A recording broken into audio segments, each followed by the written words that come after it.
The massive holographic display aboard the EFS Hyperion cast an ethereal blue glow across Admiral Elena Blackwood's face as she studied the incoming alien fleet. 12 vessels, each larger than anything humanity had ever constructed, had emerged from what appeared to be artificial wormholes near Jupiter's orbit. The aliens called themselves the Nexus Collective, and their message was simple: submit or perish. Status report, Blackwood commanded, her voice steady despite the weight of humanity's fate resting on her shoulders. The bridge crew worked with practiced precision, their movements reflecting years of drills that none had ever expected to put to actual use. Lieutenant James O'Reilly, the ship's tactical officer, spoke without taking his eyes off his console. The lead vessel is approximately 3 kilometers in length, Admiral. Energy readings are off the charts. Their weapon systems appear to be powered down, but their shields are active. Blackwood nodded, her silver-streaked black hair catching the light. 20 years of service in the Earth Federation Space Force hadn't prepared her for this moment. Humanity had achieved faster-than-light travel only 15 years ago, and in that time, they'd colonized Mars and established outposts as far as Europa. They were infants in the cosmic scale, and now they faced an empire that claimed to span thousands of light-years. The main view screen flickered to life, revealing a being that appeared almost crystalline in nature. Its form shifted and refracted light like a living prism, and when it spoke, its words were translated by the ship's AI with an unsettling echo. People of Earth, I am Sovereign Executor Zenith of the Nexus Collective. Your species has been observed since you first split the atom. The time has come for your integration into our empire. Resistance would be unfortunate. Blackwood's expression remained neutral, though her hand tightened imperceptibly on the arm of her command chair. This is Admiral Elena Blackwood of the Earth Federation. We're a sovereign species with no interest in submission to any external authority. The crystalline being's form pulsed with what might have been amusement. Admiral, you misunderstand. This is not a negotiation. You have 6 hours to signal your surrender, or we will demonstrate our power on your Mars colony. The transmission ended, leaving the bridge in tense silence. Commander Thomas Reed, Blackwood's executive officer, stepped closer to her chair. Admiral, should we inform the Council? They're already aware, Blackwood replied, standing up. Begin Protocol Lazarus. Reed's eyes widened. Ma'am, that's still experimental. We don't know if.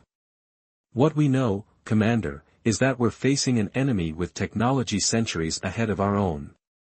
What we also know is that sometimes the best defense isn't a bigger gun. She turned to face her crew. It's a better trick.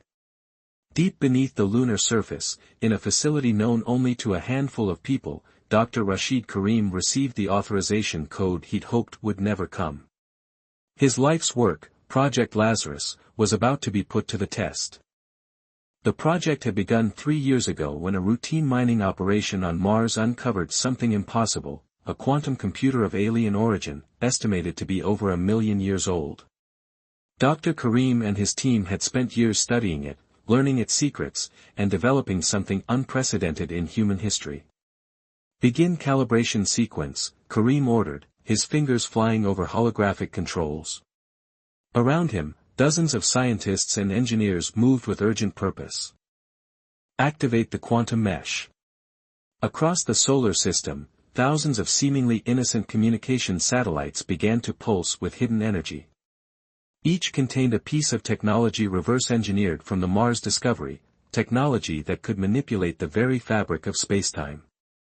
Aboard the Hyperion, Blackwood watched as her tactical display updated with confirmation signals. The trap was set. Now they just had to spring it. Admiral, O'Reilly called out, the enemy fleet is launching probes toward Mars.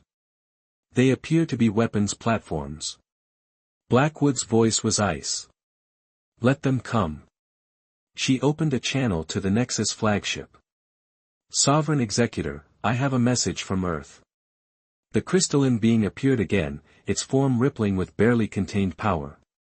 Your time has not yet expired, Admiral. Have you come to surrender? No, Blackwood replied. I've come to teach you something about humanity. We don't take kindly to threats, and we're very good at surviving them. She nodded to O'Reilly. Execute Protocol Lazarus.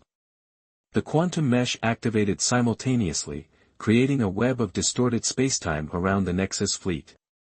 The alien ship's advanced shields, designed to stop energy in matter, were useless against this fundamental manipulation of reality itself. The effect was immediate and devastating. The massive vessels began to lose cohesion as their quantum fields collapsed. The crystalline beings, themselves partially existing in quantum states, found their very consciousness scattered across multiple probability waves. What is this? Zenith's voice crackled through failing communications. This is humanity's first and only warning, Blackwood stated. We found the legacy of those who came before you, and we learned from it. Leave our solar system. Spread the word, Earth is not to be trifled with. The Nexus fleet retreated in disarray, their mighty ships limping back through their wormholes. As the last ship disappeared, Blackwood allowed herself a small smile. Humanity had faced its first major interstellar threat and emerged victorious not through superior firepower, but through innovation and the clever application of discovered knowledge. Send word to all colonies, she ordered. Operation Lazarus was a success. But this is just the beginning. She looked out at the stars, knowing that humanity's true test was yet to come. The galaxy now knew they existed, and they would have to be ready for whatever came next. Commander Reed approached with a data pad. Message from Lunar Base, Admiral. Dr. Kareem reports the quantum mesh is stable and can be maintained indefinitely. He also says he's found something else in the alien computer's database. Blackwood took the pad, her eyes widening as she read. Get me a secure line to the Council, she ordered. They need to see this immediately. Dr. Marcus Patel stood in the cavernous chamber beneath the Martian surface, his breath fogging the inside of his helmet as he studied the holographic projections surrounding him. The ancient alien quantum computer had revealed something unprecedented, a star map detailing the locations of similar installations across the galaxy, each containing pieces of what the original builders called the protocol. Commander Wei, you need to see this, Patel called out, his voice carrying through the communication channel. Commander Jun Wei, head of Mars Defense Operations, made her way across the chamber, her boots leaving prints in the red dust that had settled despite their best efforts at environmental control. Give me something good, Doctor, Wei said, her usually stern expression softened by curiosity. The Council is breathing down my neck after the Nexus incident. Patel manipulated the holographic display, zooming in on a particular sector. The quantum computer wasn't just a weapon system.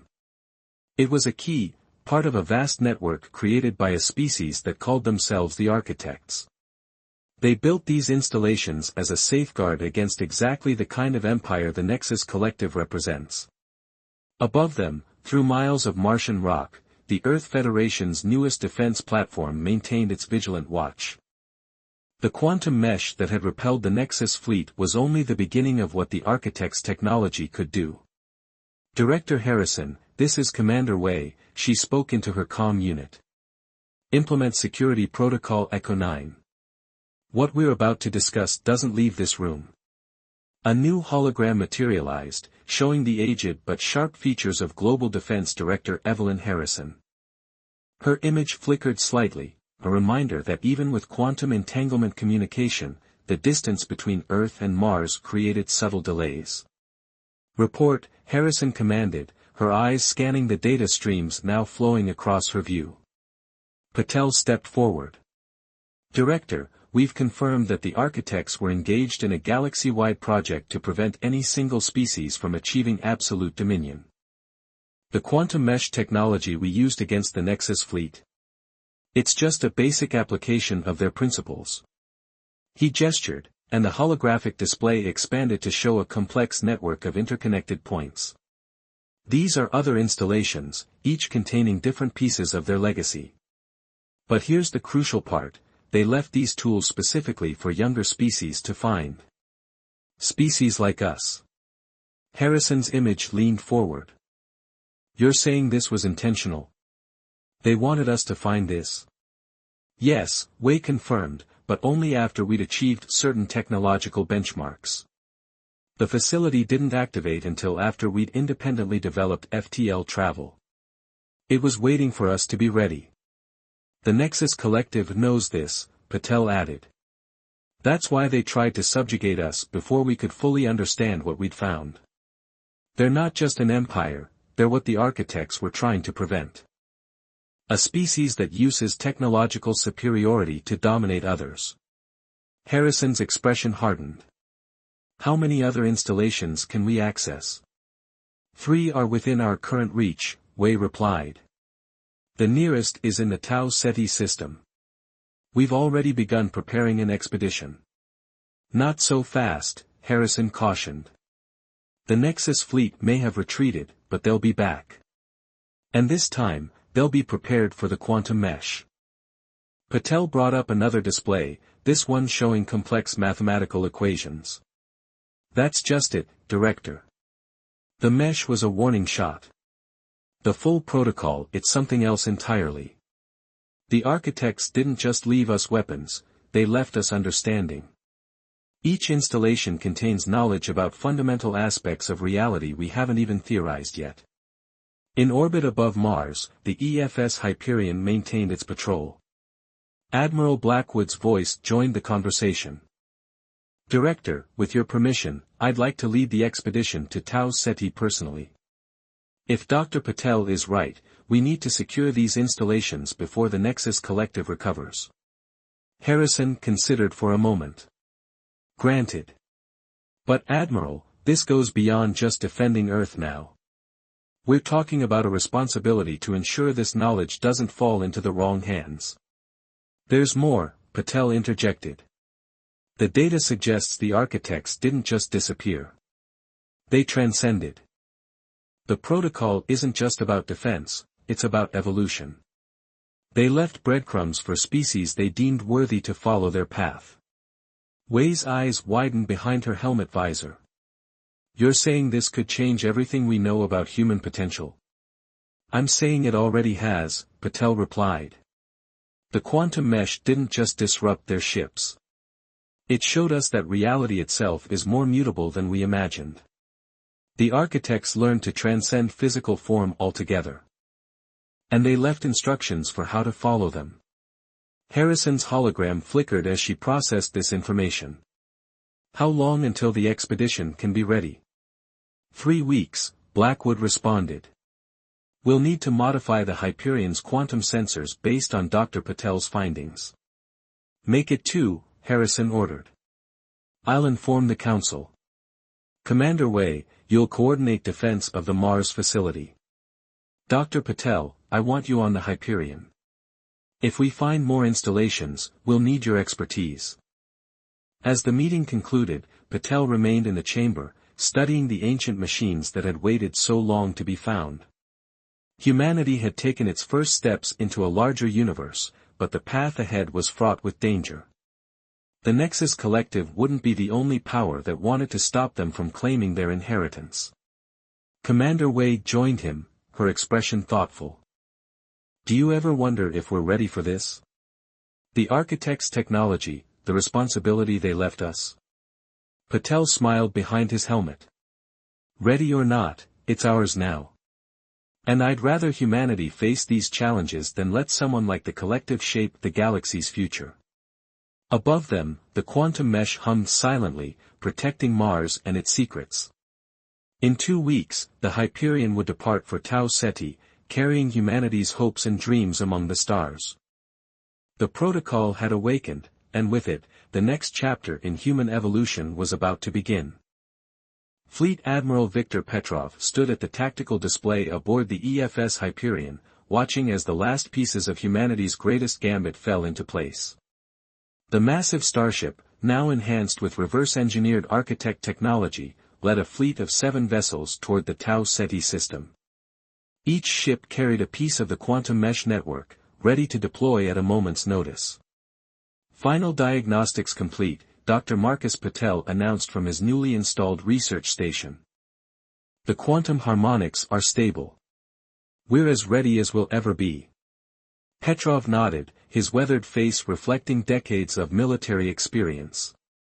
None of that experience, however, had prepared him for commanding a mission of this magnitude.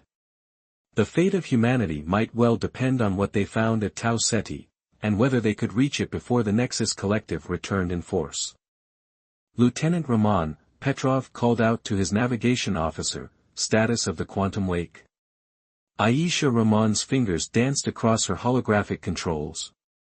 Wake is forming exactly as calculated, Admiral.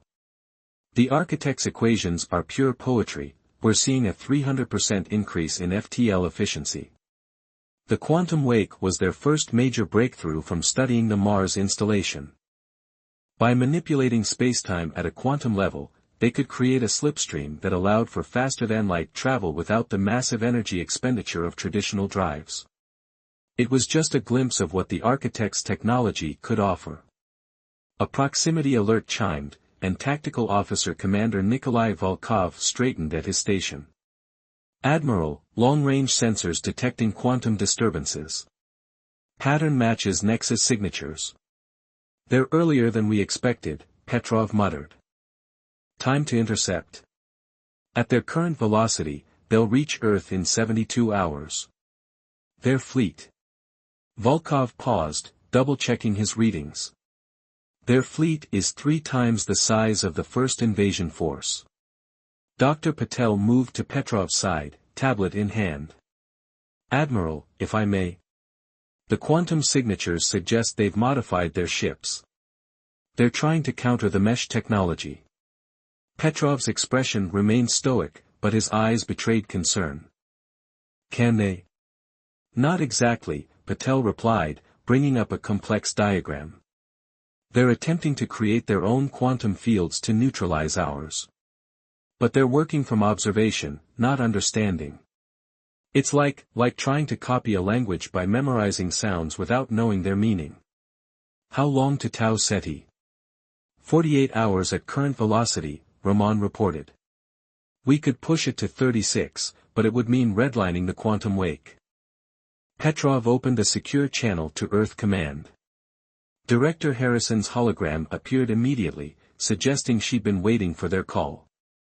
You're tracking them? She asked without preamble. Yes. 3 days until they reach Earth. Their numbers are significant. Harrison's hologram nodded grimly. The Council has authorized Protocol Omega. All colonies are implementing emergency evacuation procedures. Earth's quantum mesh has been upgraded according to Dr. Patel's specifications. Director, Patel interjected, the Tau Ceti installation, what we find there could change everything. But we need time. Then we'll buy you time, Harrison replied. Her image was joined by Commander Wei from Mars. The Mars facility has revealed more of its secrets. We've managed to activate what appears to be a defensive matrix. If the collective wants to take Earth, they'll have to fight through the entire solar system to do it. Petrov studied the tactical display, his mind racing through scenarios. Raman, plot a course through the secondary quantum wake. Volkov, begin charging the temporal shields. He turned back to Harrison's hologram.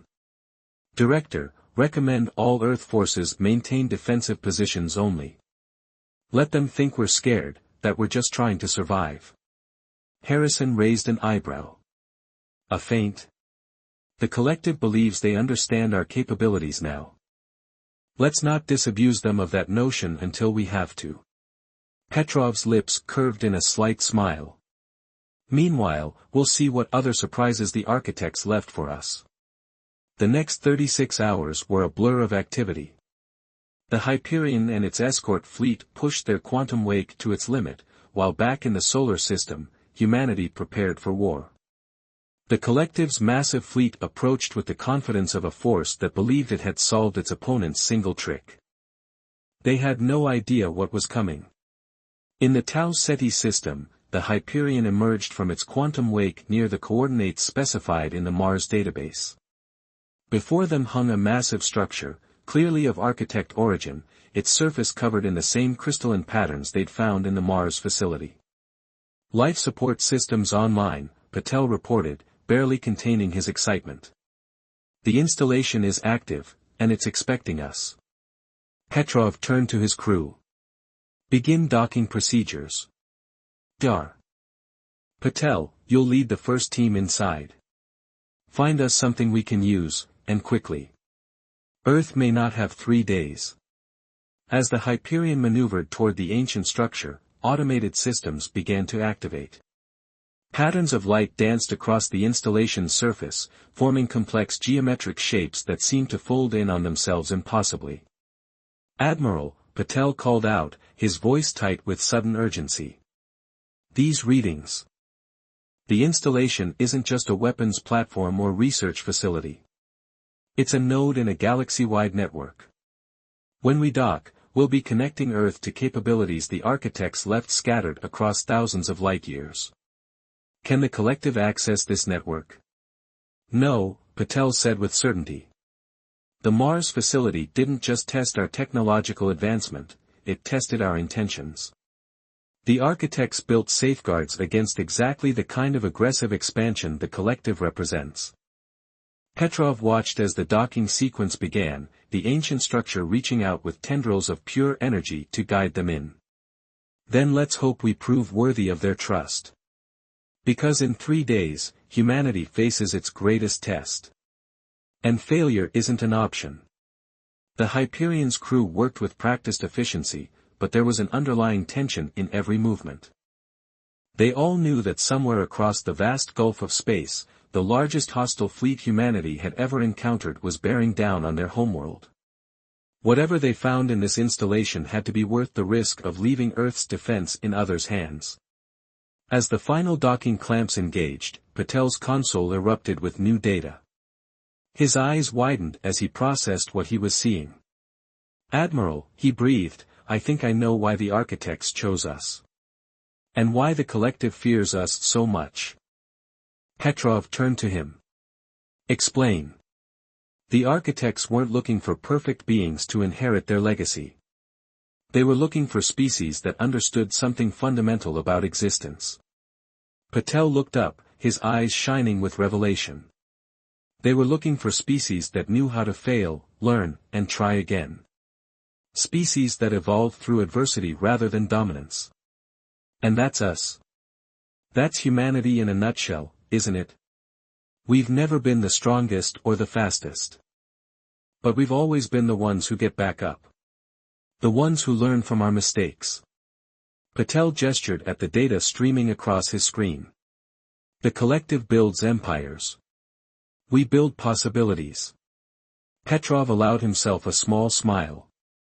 Then let's show them what possibility looks like. Begin installation access procedures. It's time humanity learned its next lesson. Captain Diana Rodriguez watched from the bridge of the EFS Arcadia as the Nexus Collective's armada dropped out of faster-than-light travel near Jupiter's orbit. The enemy fleet was massive, over 30 capital ships surrounded by hundreds of smaller vessels, all bristling with weapons designed to counter humanity's quantum mesh defense. They have no idea what's waiting for them, Lieutenant Kenzo Tanaka remarked from his tactical station, his voice tight with anticipation. Rodriguez nodded, her dark eyes fixed on the tactical display. The knowledge they'd gained from the Tau Ceti installation had transformed their understanding of not just technology, but reality itself. Now it was time to put that knowledge to the test. All ships, battle positions, she ordered. Initiate protocol ascension. Across the solar system, humanity's defenders moved with practiced precision. The quantum mesh that had repelled the first invasion now served as a foundation for something far more profound. Dr. Patel's voice came through the command channel from his position aboard the Hyperion, which had returned from Tau Ceti just hours before. Quantum network synchronization complete. All nodes are operational. Admiral Petrov, we're ready. The massive Nexus fleet approached with overwhelming confidence. Their ships had been modified with quantum dampening fields, a crude but effective counter to the technology that had defeated them before. On the primary command channel, a familiar crystalline form appeared. "This is Sovereign Executor Zenith. Your defiance ends today. Surrender now, and we will permit your species to survive under our guidance." Admiral Petrov's response came from the Hyperion, now positioned near Mars. "Sovereign Executor, we've learned much since our last encounter. About you, about the architects, and about ourselves. This is your only warning: leave this system, or witness humanity's true potential." The crystalline being's form pulsed with what might have been amusement.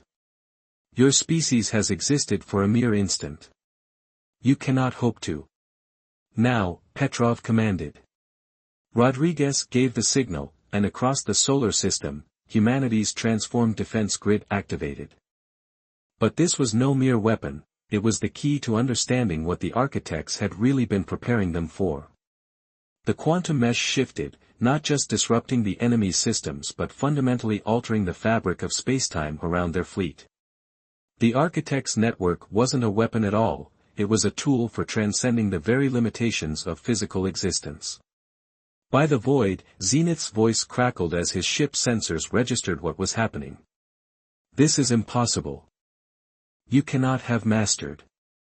"We didn't master anything," Rodriguez replied, watching as the protocol took effect.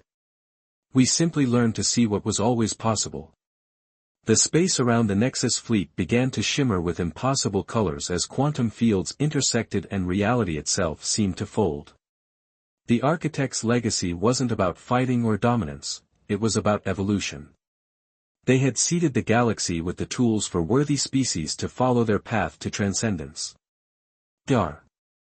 Patel's voice was filled with wonder as he monitored the process. "It's working exactly as the simulations predicted. The quantum network is creating a bridge between physical space and something else." The Nexus ships found themselves trapped in a region where the normal laws of physics were more suggestion than rule. Their advanced technology, based on domination of the physical world, meant nothing here. This was the realm of pure consciousness, of possibility itself, the domain the architects had evolved to inhabit. "What are you doing to us?" Zenith demanded, his crystalline form fluctuating wildly. "Showing you what the architects really wanted," Rodriguez answered. "They didn't leave us weapons to fight empires. They left us tools to transcend the very need for empire." Around the Nexus fleet, reality continued to shift. Their ships, designed to wage war in physical space, were useless in this quantum realm. But more than that, their crew, the crystalline beings who had subjugated hundreds of species, were being offered a glimpse of what true evolution meant. "You have a choice," Petrov's voice rang across all channels. "Continue this attack and face annihilation, or withdraw and learn from this encounter.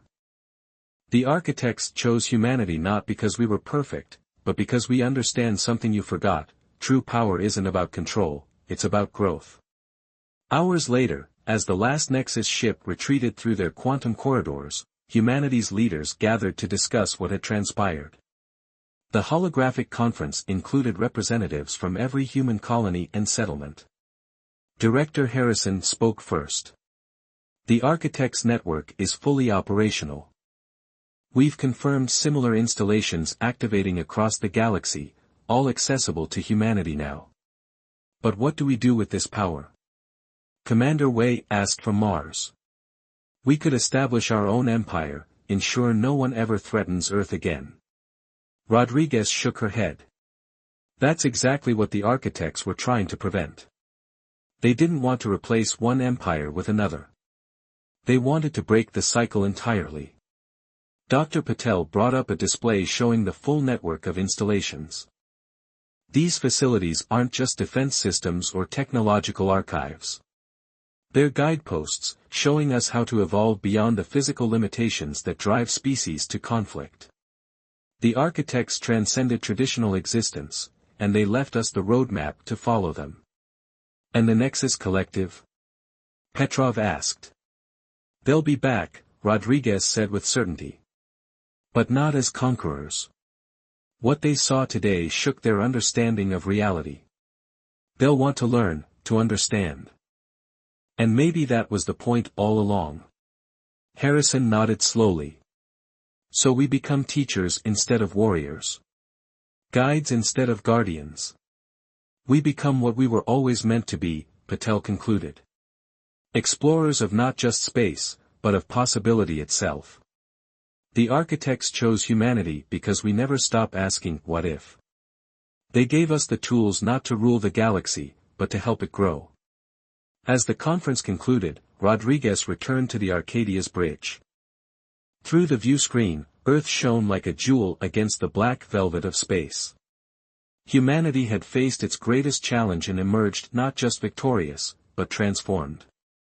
They had inherited not weapons or power, but responsibility, the duty to help guide the galaxy towards something greater than empire. The quantum network hummed silently, connecting humanity to possibilities they were only beginning to understand. The stars beckoned not with promises of conquest, but of discovery. And somewhere out there, the architects watched as their chosen inheritors took their first steps toward a future even they couldn't fully imagine. Plot a course for the Centauri installation, Rodriguez ordered. It's time we learned what else the universe has to teach us. The Arcadia's engines powered up, and humanity embarked on its greatest adventure, not as conquerors or defenders, but as pioneers of consciousness itself. The age of empires was ending. The age of transcendence had begun.